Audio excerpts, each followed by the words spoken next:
बागवान भाइयों, इसके साथ ही बहुत सारी जगह जहाँ मैं विज़िट करी है या मुझे फ़ोटोग्राफ्स के माध्यम से या सोशल मीडिया के माध्यम से जानकारी मिली है, स्कैब ने इस साल बहुत ज़्यादा डैमेज करा।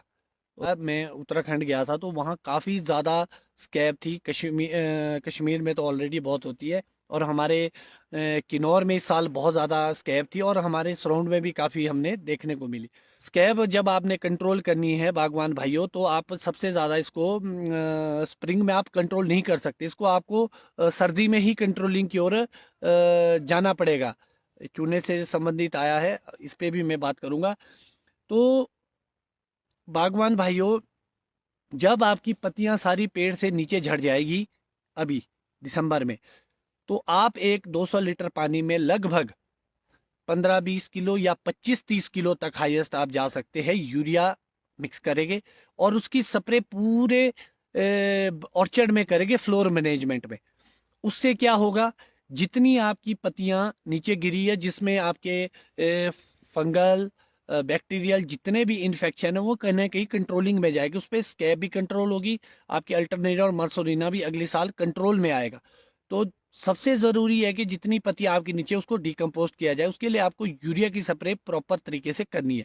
उसके साथ साथ अगर आप दिसंबर के पहले महीने में अपनी ये प्रैक्टिस करते हैं, उसके बाद आप प्रूनिंग का कार्य करते हैं, तो उसके बाद आपको एक स्प्रे की और जाना। अगर आपके ऑर्चर्ड में ज़्यादा प्रॉब्लम है, बहुत सारे लोग कास्टिक सोडा करते हैं, आप कास्टिक सोडा की स्प्रे भी कर सकते हैं, और 2 किलो 200 लीटर पानी में, या उसकी जगह आप लाइम सल्फर, एक लाइम सल्फर आता है, उसको स्प्रे भी आप कर सकते हैं। उससे आपकी कहीं ना कहीं सारी जो डिजीज और बची होगी ऑर्चर्ड में, उसको आप कंट्रोल करेंगे विंटर में।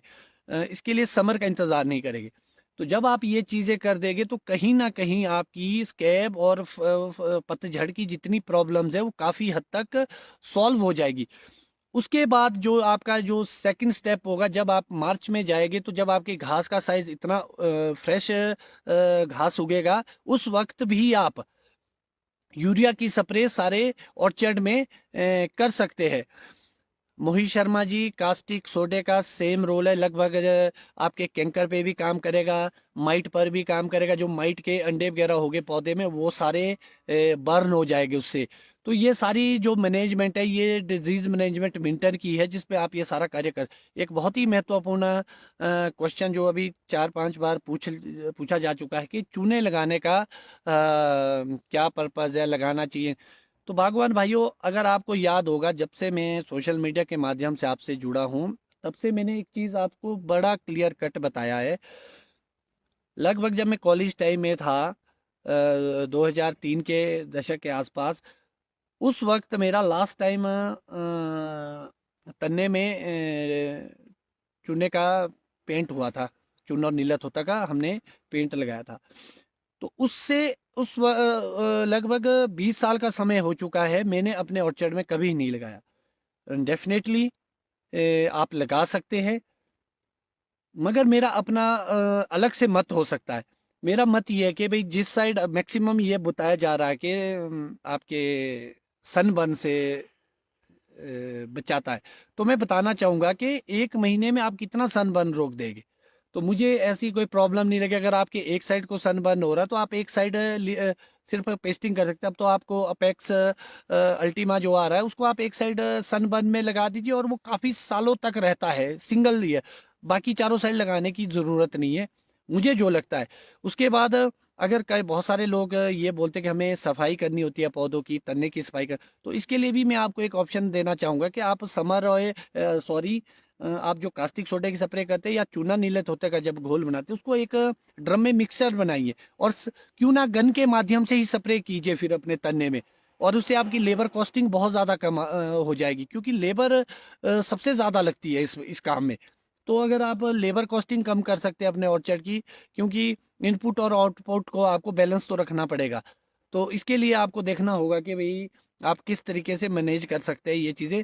मैं तो तन्ने में कभी चूना नहीं लगाता। तो मगर अगर सनबर्न है किसी साइड को, वहाँ ज़रूर मैं Apex Ultima type white paint लगाऊंगा, जो घर में आपके जो वाइट पेंट भी मिलता है, उसको भी आप लगा सकते हैं।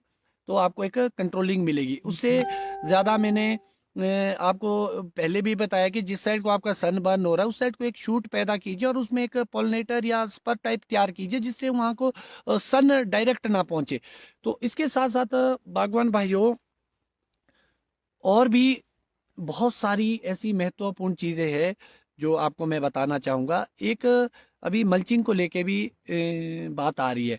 तो बागवान भाइयों अभी जिनके पास पानी अवेलेबल है वो इरिगेशन कर सकता अपनी सॉइल में, क्योंकि जो अभी की इरिगेशन आप करेंगे वो बहुत लंबी चलेगी और अभी उपयुक्त समय इरिगेशन का बनिस्बत बाद में आप करें कि अभी अगर आप करेंगे जिनके सनी एरियाज खासतौर पर जहाँ मैं अभी रह रहा हूँ मैं आपको दिखाना चाहूँगा हमारे यहाँ मॉइस्चर की कोई कमी नहीं है। अगर आप घास देखेंगे अभी भी लगभग 1-1 फुट तक घास, पौना और 1 फुट तक घास उग चुका है।